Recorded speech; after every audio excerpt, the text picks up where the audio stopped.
Yo, yo, yo, welcome to the show. Yo YouTube, what is good? Happy Friday, June 7th. It's a late one. It's 9:35 p.m. Eastern. The stock markets have long closed. They're like an hour and a half like past closing time. Like everyone in New York is not sleeping. They're probably getting ready for their night out, the nightlife, I'm sure. But we're here. We're gonna do a video, a quick portfolio update. It might not be quick because, believe it or not, this is my third time recording this, and the first two were both like 15, 20 minutes each. So let's see how this one averages out. If you're new here, as usual, this is my Robinhood portfolio update. I talk about my portfolio, the timestamps, performance, the buying power options, crypto stocks. Not all of them. I mean, I mentioned them, but some of them I will go in depth a little bit. And yeah, if you're into that kind of thing, also Roth IRAs, of course, dividends. Lots of my stocks pay dividends, so I like doing an update. Talk about the options I either sell or buy, premium, things like that. I dabble into credit card and just life and money and just money in a daily living kind of sense. Uh, does that even make sense? I don't know. If you're into it, just subscribe. If you don't like my shit, just unsubscribe. I don't care. But if you're new here, thanks for coming. Welcome to the channel. And let's get into the video. The portfolio is sitting at $14,481.13 on the day. We're up. Pretty interesting graph here. You can see two nice, very solid, and very distinguishable jumps. But on the day, we're up about 0.5%, little less than that. On the week, just shy of 1% up. On the month, shy of 2% in the green. 3 months, 1.34% in the green. Year to date, 0.25% up. Year to date, 7% up. At all time, geez, trust me, guys. As soon as I'm break even, I'll start showing it. Obviously, I'm down all time because thanks to options. But what if one day I just make all the money back? That would be crazy. Just one trade immediately brings back all my options losses. Anyways, the buying power is sitting really nice. If you're new here, usually I have a lot less than this in buying power, probably like $15, if that much. I really to fund my recurring investments and usually funded by my just by dividends or just me leaving a little bit extra from when I invest each Monday. So right now we're at over $300, pretty wild to me. I did sell out to some stocks like AT&T. That's one. Pfizer was another. So some of that money is there. I will say though that today SPY was looking nice, and I made two option trades. I'm sure you can tell when. Well, I made three, so I'm sure you can tell when and where all of them were. Maybe the third one is a little bit hard, but yeah, SPY, one of the safest things in my opinion to trade options with. You're not gonna get, like, let's say like Tesla returns, but if you want something that's more or less steady, more or less, you know, take this with like a quarter grain of salt, safe. I think that SPY options are decent for that, are pretty good for that in the grand scheme of things. But of course, everything has risk, and options take that risk and like multiply it by like a really big number, and that's options. But anyways, did some trades today, did pretty nicely. Saw that SPY was creeping up to its all-time highs, and it's actually starting from like Thursday, and I thought that that would have been a good opportunity to jump into a put.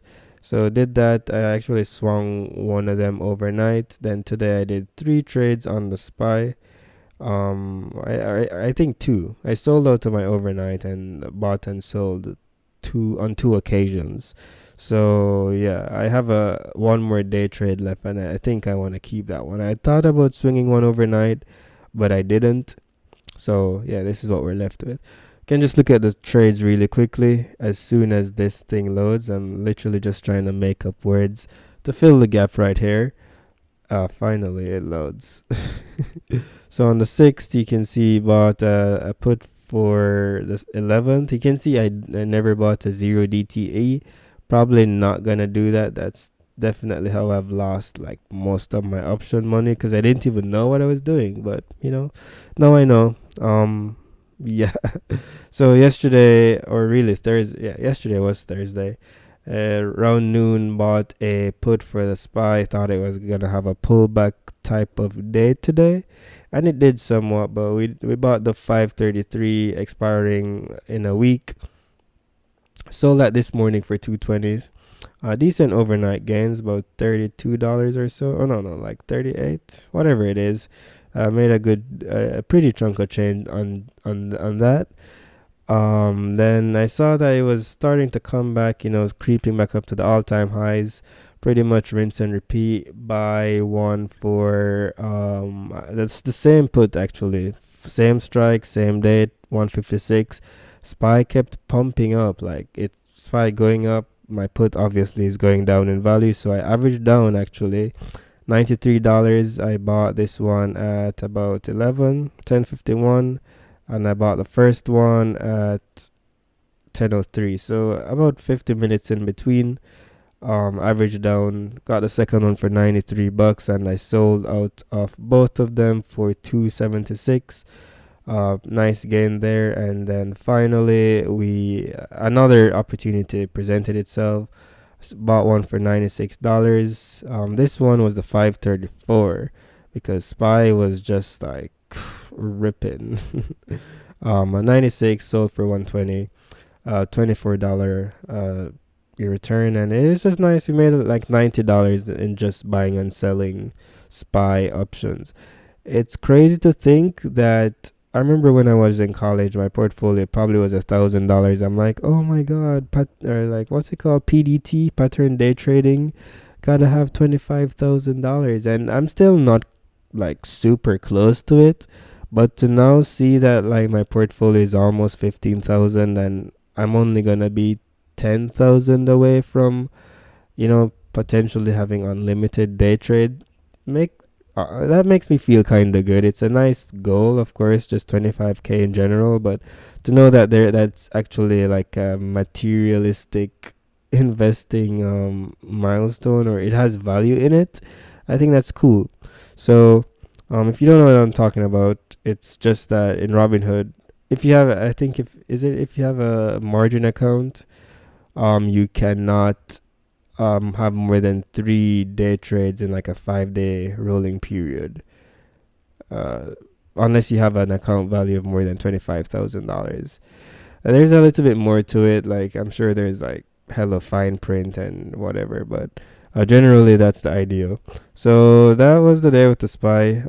Pretty convenient at work today. I'm working on a project where I'm not as up and down. Like usually I'm at my desk for 20 minutes, then I'm somewhere else. And today I was stuck at my desk. I had a minute to throw up a graph of the SPY. I saw that it was trading at a pretty critical point, close to its all-time highs.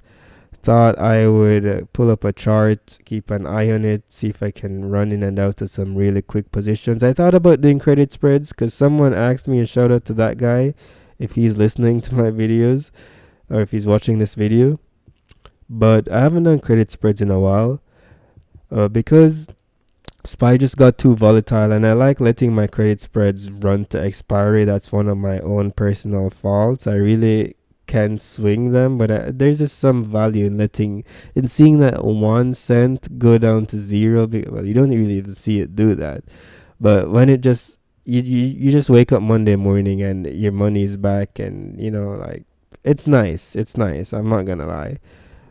But it does definitely bite you sometimes because I'll be up 70%, and then the day after, an hour after, the market swings, I'm like in the red. And of course, typical options like single leg options can do that, but I feel like with single leg options, I'm not as tempted, or like I have way more intentions of in and out. Whereas with credit spreads, I'm like I'm in for the long run. It's almost like I'm this is a long term hold. It's just a freaking 7 or a 3 day credit spread. 3 days to expiry. It's funny. Anyways, don't really do that too much. I can just throw $100 in a monthly spread and recycle that. But for now, I prefer just buying stuff. Today, I felt good, and like I said, I thought it was a good critical point for the spy, and we definitely made use of that and ended up profitable. So that was the day with trading. Actually traded today and then just buy some stocks. Today was my usual Roth IRA day. So I got some options here, just the Under Armour. I'm not gonna do anything until I can roll that into July. That's a monthly roller. Crypto, just 100 Dogecoin there. Never really look at it, touch it, nothing. Got Tesla there, nothing new here. And I will say this, I don't think a lot of people talk about this enough. I feel like the fact that I sold out of some of my Tesla, I feel so much more comfortable. I don't feel like I'm over leveraged in this single position. I remember, of course, when Tesla is doing very good, it feels nice when you don't really care that it's 50% of your portfolio, but when it starts having those bad days, and then you're like, oh my god, but it's 50% of my portfolio. Why am I so heavy in this? It's kind of like maybe where I'm at. But now that I'm at this, diversity, like this diversification, it's taking up this much of a chunk of my pie. I feel so comfortable. I'm not worried or having to think about, is Tesla having a good day today? Like, is Tesla green? Like, I don't care. It can be green or red. Like, it's just like any other stock now. Of course, it's a very volatile S&P 500 stock, but it's a meager portion. Still relatively large, but still relatively meager in my portfolio. The fact that I don't buy it anymore, like I've kind of put buying on that position on a hold. It's like all the other positions are growing around it, and of course that's making it smaller. So I'm really loving my size in Tesla right now. Nothing new, probably nothing will be new. We're up 7% in the portfolio in the position. $50, don't mind. I mean, it's doing what it can do, I guess. Amazon, have some of that. Apple, 4 flat shares of that. That's always nice to see. Microsoft, 1.36 shares. Realty Income, 11.72 shares. We're down 13% overall, just shy of $100. Nusi, we're pretty green in this position. As Chevron, 1.4 shares. Coke, 3.5. General Mills, 3.25. ExxonMobil, 1.3. Horizon, I did say I bought one more share of this, so we're at 15 right now. Google picked up zero point 0.2 of a share because they are having their, I'm not sure if they're paying their dividend. I think their ex-div was like 6.6 or 6.7, and they're paying like later on in the month. I think they are paying in June. But yeah, I just wanted to get as much of that dividend as I could, and just shy of one full share. But the next time they pay, I'm pretty sure I will have, if not a full share, more than definitely at least a share. Under Armour, still, still right there. Ford, 57 shares and slowly inching the way up to 12 to 100 shares. Of course, every time it dips under $12, and now really under $11.98, we pick up a little bit more because we've lowered our average cost, which was recently $12. Now it's $11.98. And not gonna buy above my average cost. So if and when it does, just pick up a couple more. 57 shares, just 43 to go, and I know eventually we will get there. Almost 5% of the portfolio. And Ford's trading at $12.14 at the moment. SPY, 3.13 shares, largest holding. As long as I can see myself investing, SPY will always be the largest position in the portfolio. Got Home Depot next, 0.66 of a share. Target, 1.9, almost 2 shares. And Target been pulling back. I remember being up like 30%, now only 13%. McDonald's, got to get this up to a share, down 6.5%. But we got zero point 0.8 shares. seems like it had a bad day as well. AbbVie is a new position to the portfolio. This has replaced Pfizer in the portfolio, and already up about 5% in that. Visa got that 1.17 shares. PPL. Considering getting rid of this, I need to do a little quick analysis of the portfolio, but this is one that's on the fence in my head right now. Pepsi, got that. Johnson and Johnson down almost 8%, and this I think it might be pulling back a little bit because the last time we were up, well, we were down, but not as much. It was just like about 3 or 4%. Next, we got VTI, Total Stock Market ETF, Waste Management, 0.81 of a share, but break even on that position. Smith and Wesson Brands, um, up 23% in this, and considering selling out, because really, why do I even have this? To be honest, um, we got SDHD, 12.65 shares, 3.84% up. Camping World on the fence, but I'm so down on it. Like, I want to just buy more and at least break even and then sell. American Electric Power, 2.1 shares, got 10.5% return in that so far. Verizon just keeps going. It's like the gift that keeps giving, and it still gets so much hate, but so far so good. Dividends are great. Returns have been great, and I mean, I wish I had continuously DCA'd into this, but I've been sitting at the 4 shares for a while, 9 and 3 quarters of percent of a return so far. Stag 10.25 shares, down a bit, 3.3%. BC Brunswick 1 share. This has been having a pretty rough week. Not sure what's going on. I could look into that.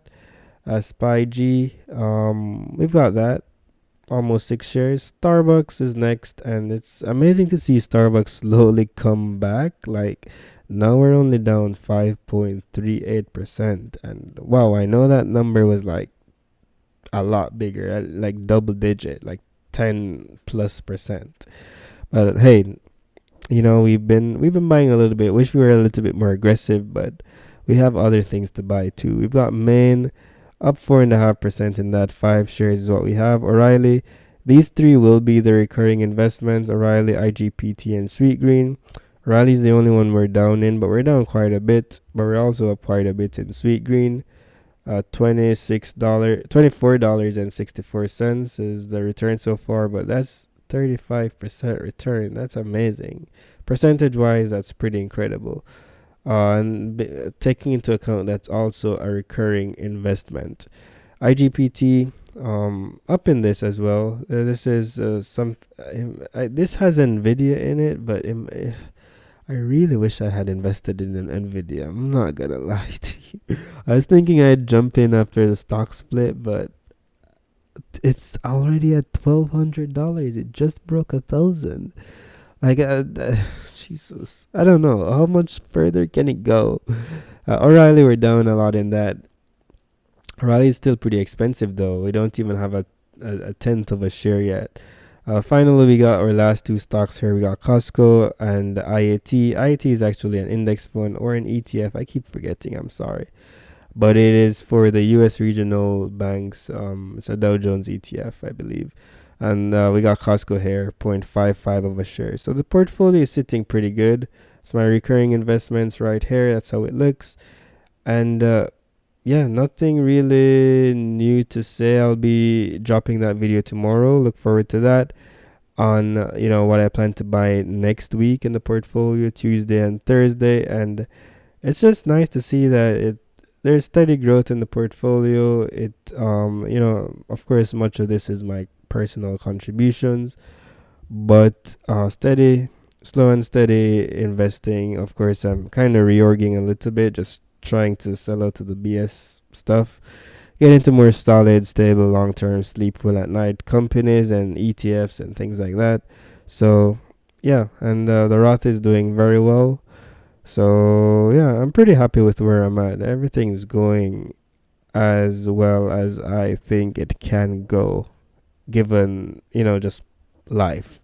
So far so good. Thank you guys so much for watching. I'll see you guys tomorrow, or technically Sunday, and that will be when I talk about what I plan on buying. So if you want to see that, hit like, hit subscribe, and I'll see you guys next time. You'll see me. Until then, take care. Peace.